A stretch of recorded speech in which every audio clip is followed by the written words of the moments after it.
Donc, voici donc le fameux gesso. Il y a plusieurs marques qui en font sur le marché.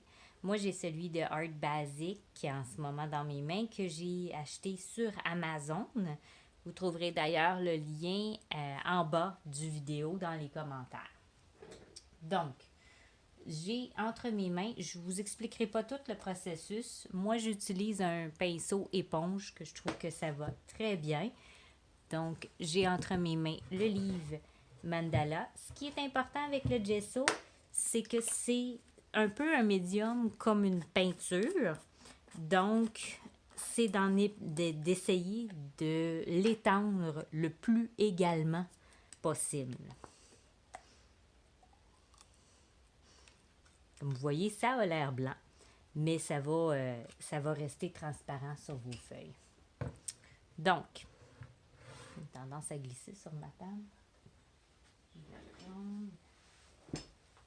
Laissez-moi une seconde, je vais trouver mon morceau d'antidérapant. Voilà, comme ça il glissera plus.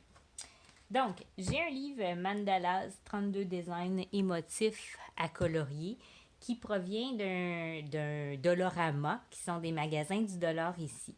Donc, pour vous montrer rapidement l'intérieur, ce sont vraiment des motifs tout simples, en noir. Prendre note que le papier du livre est un papier très régulier, 24 livres. Donc, je vous montre de quoi ça peut avoir l'air sur un papier très régulier. Je vais mettre le gesso de l'autre côté. Donc, on prend notre pinceau. On trempe dans pour en avoir une bonne couche. Et puis, vous essayez d'étendre le plus également possible sur votre page. Le truc du égal est très important si vous voulez ne pas endommager aucun endroit de votre feuille. Prendre note que mon stylo éponge nous laissera une texture avec des lignes. Donc, c'est important de garder toujours le même sens du grain. Puis comme ce que vous pouvez voir, étant donné que c'est un livre qui est très, pour ne pas dire bas de gamme, l'encre des dessins, si je passe plusieurs fois, vous pouvez le voir ici, là, si je passe plusieurs fois au même endroit, l'encre a tendance à s'étendre. Pour l'avoir essayé dans les livres de Johanna Basford, de Kirby Rosanne et plusieurs autres artistes qui ont des livres de grande qualité, ce n'est pas quelque chose que ça fait. L'encre ne s'étendra pas comme ça, comme ce que ça fait là. Donc, vous faites toute la page.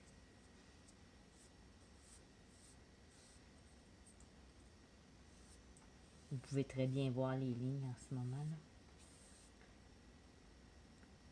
Je vais la terminer. Ensuite, ben, ça prend environ une dizaine de minutes à sécher. Mais comme vous pouvez voir, ça fait gondoler les papiers qui sont plus minces. Donc, moi, ce que je conseille, c'est de laisser sécher une heure ou deux, puis ensuite de mettre de la pression sur votre livre avant le coloriage.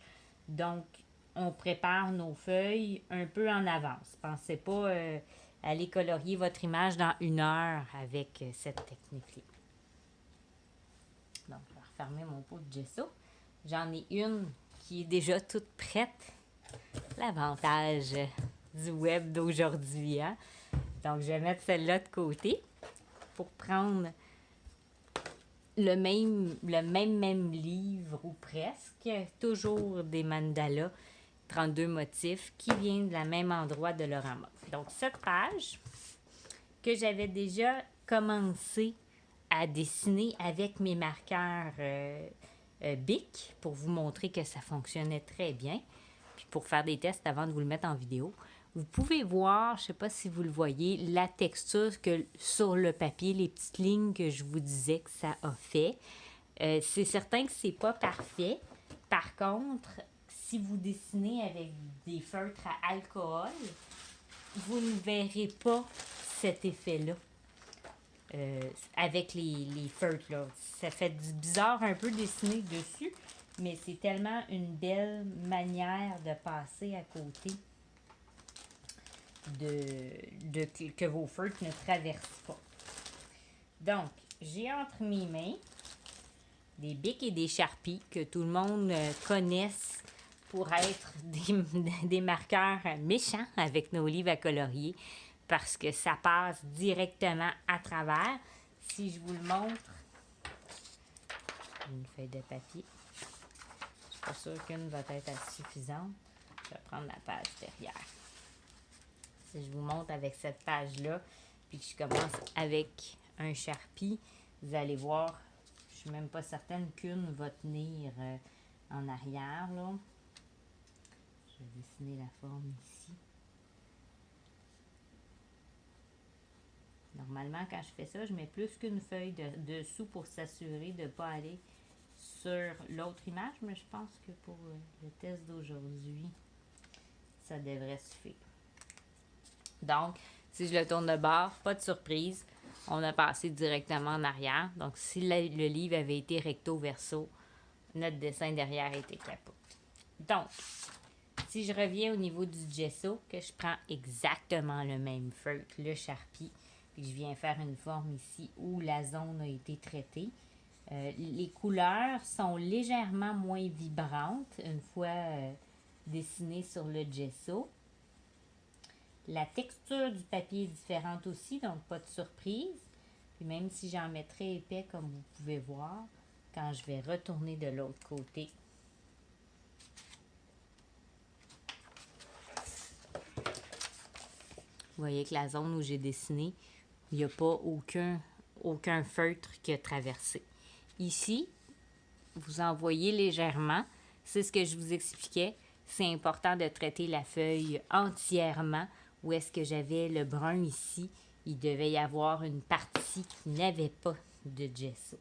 Donc, le gesso, je trouve que c'est une solution intéressante. C'est sûr qu'il doit y avoir sur le marché quelque chose de mieux que mon petit pinceau éponge pour pouvoir l'étendre. Si vous avez une idée ou une solution à nous proposer, n'hésitez surtout pas à nous en faire part à la fin de cette vidéo. Ça m'a fait plaisir de vous présenter ces deux solutions pour vos cahiers de coloriage pour adultes.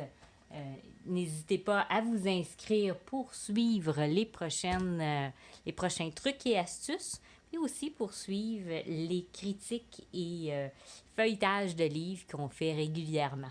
Merci à vous d'avoir regardé cette vidéo en entier et n'hésitez pas à colorier avec nos images sur notre site artthérapie.ca. Merci, passez une super belle journée. Bon coloriage!